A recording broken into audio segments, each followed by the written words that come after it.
Salve, perkenalkan nama saya Dona Siciliana dengan NIM 23101048. Saya dari kelas Kedal 4 semester 4. Baik, di sini saya akan membahas mengenai yaitu yang pertama sejarah Gereja Katolik di Indonesia. Nah, awal kedatangan Katolik di Nusantara. Gereja Katolik masuk ke Nusantara bersamaan dengan ekspansi kolonialisme Eropa pada abad ke-16.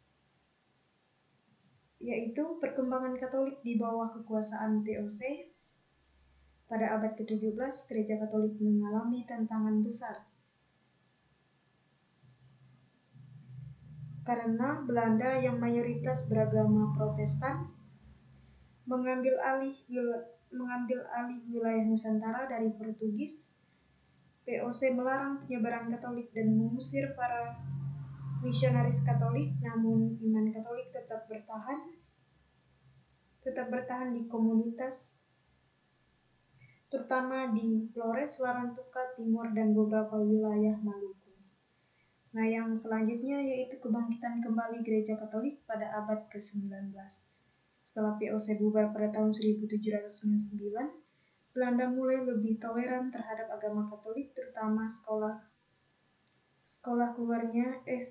keluarnya kebijakan politik etis pada awal abad ke-20.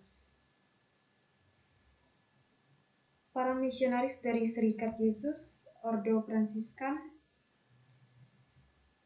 dan Ordo Hati Kudus mulai kembali ke Nusantara. Mereka tidak hanya berkarya dalam pelayanan rohani, tetapi juga di bidang pendidikan dan sosial, dengan mendirikan sekolah, panti asuhan, dan rumah sakit. Nah, Gereja Katolik pada masa kemerdekaan, setelah Indonesia merdeka pada tahun 1945, Gereja Katolik semakin berkembang dan berkontribusi dalam berbagai bidang, seperti pendidikan dan kesehatan.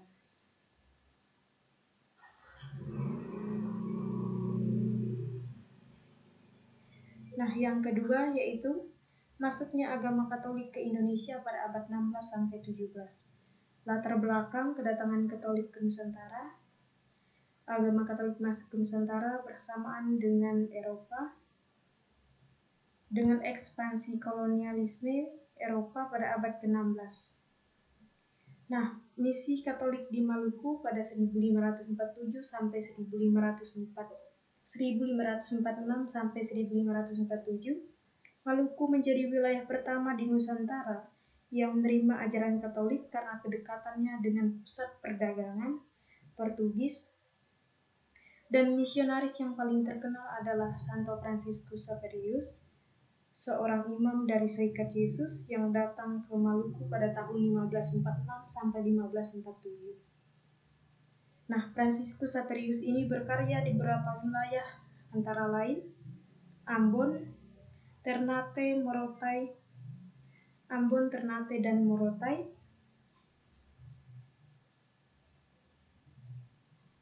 Tantangan dan perkembangan Gereja Katolik di abad ke-17.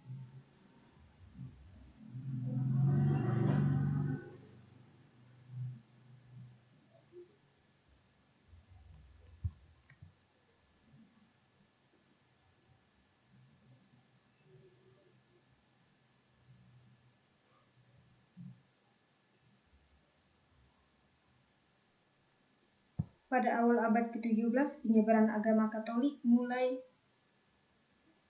menghadapi tantangan besar ketika Belanda atau VOC menguasai wilayah Nusantara. Mereka berusaha menggantikan pengaruh Portugis dan menyebarkan agama Protestan.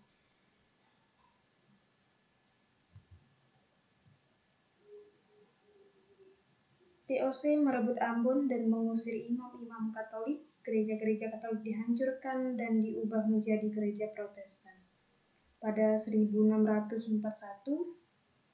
Malaka jatuh ke tangan Belanda yang semakin melewatkan misi Katolik di Nusantara.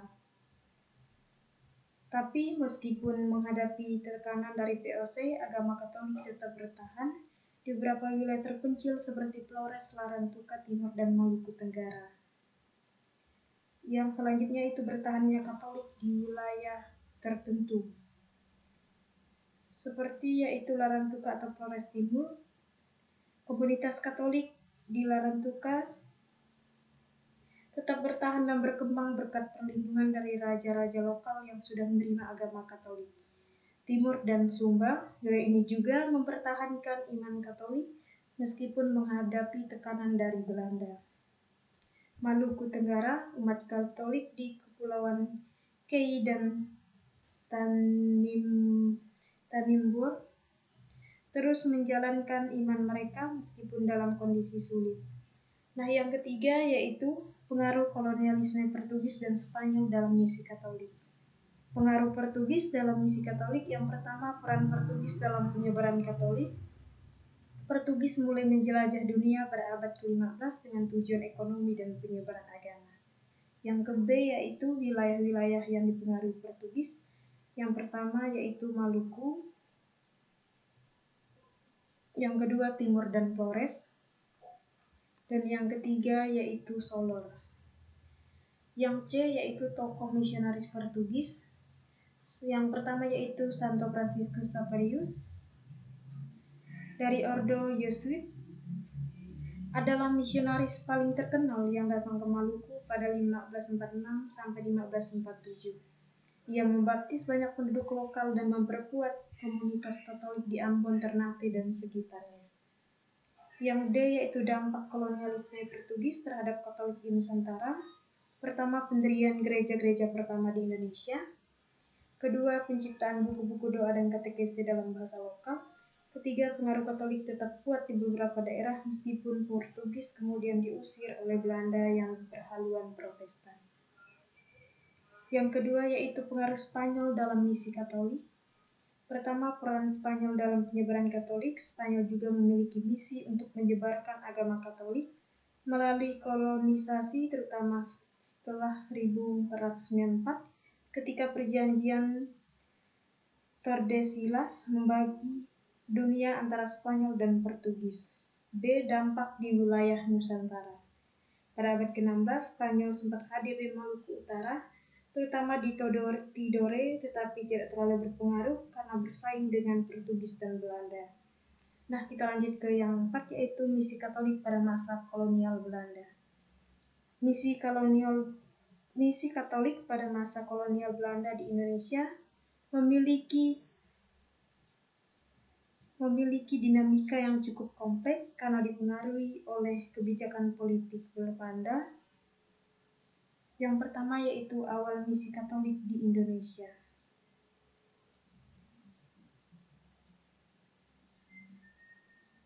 Misi Katolik di Indonesia pertama diperkenalkan oleh bangsa Portugis pada abad ke-16. Yang kedua yaitu pengaruh kebijakan VOC. VOC adalah perusahaan dagang Belanda yang berorientasi pada keuntungan ekonomi dan mendukung agama Protestan sehingga Katolik mengalami represi. Yang ketiga yaitu pemulihan misi Katolik di era pemerintahan kolonial Belanda setelah 1800. Setelah VOC dibubarkan dan Hindia Belanda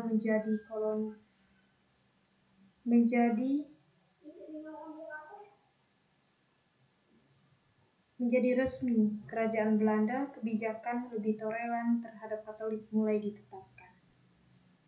Nah, keempat yaitu peran tarekat misionaris. Sejumlah tarekat misionaris memainkan peran penting dalam pengembangan gereja Katolik di Indonesia, antara lain seperti Serikat Yesus, Societas Verbi Divini, Kongregasi Misi, dan selanjutnya yaitu Misionaris Hati Kudus. Kelima yaitu kontribusi misi Katolik. Pendidikan, mendirikan banyak sekolah Katolik yang masih eksis hingga sekarang seperti sekolah-sekolah yang dikelola oleh Bruderan dan Susteran. Kesehatan, pendirian rumah sakit dan klinik untuk melayani masyarakat tanpa memandang agama.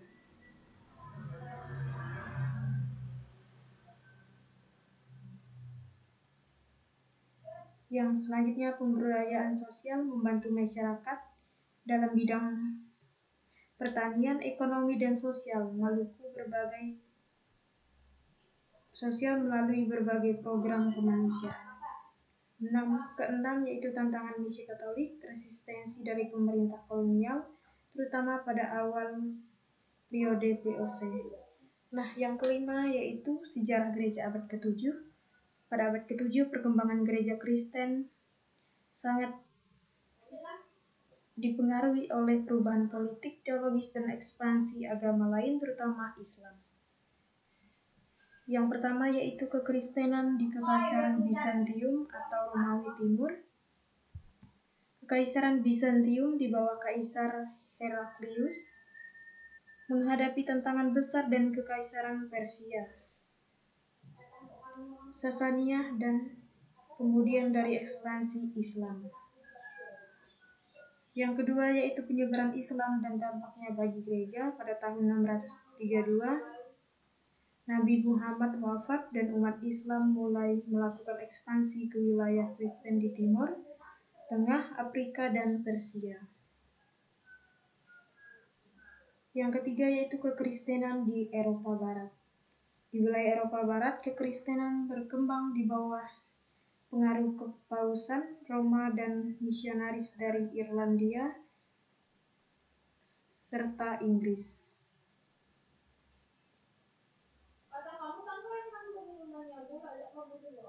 Yang keempat yaitu gereja di Afrika dan Timur Tengah. Di Mesir, gereja Katolik tetap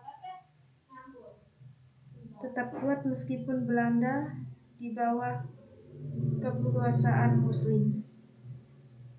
Yang kita lanjut yang B yaitu sejarah gereja di Nusantara. Sejarah gereja di Nusantara memiliki perjalanan panjang yang dimulai sejak abad ke-14 hingga sekarang. Yang pertama yaitu awal mula kekristenan di Nusantara. Bukti tertua kekristenan di Nusantara ditemukan dalam prasasti Nazaret di Padang Lawas, Sumatera Utara, dan penyebaran agama Kristen dimulai dengan kedatangan pedagang dan misionaris Nasterian dari Persia di wilayah Sumatera. Yang kedua yaitu perkembangan gereja Katolik di era kolonial Portugis. 1534, Fransiskus Xaverius dari Orde Yesuit tiba di Maluku dan mulai membaptis banyak penduduk lokal. Yang ketiga yaitu dominasi Belanda dan perkembangan Protestan.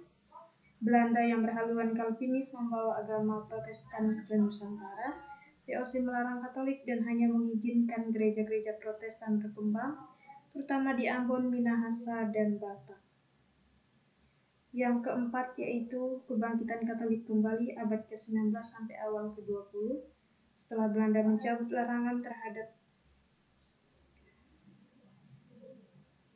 Katolik. Misionaris Katolik dari Serikat Yesus, Ordo Kapusin, dan Serikat Misi Hati Kudus kembali datang. Katolik berkembang di Flores, Timur, Kalimantan, dan Jawa. Yang kelima yaitu gereja di masa kemerdekaan dan pasca kemerdekaan.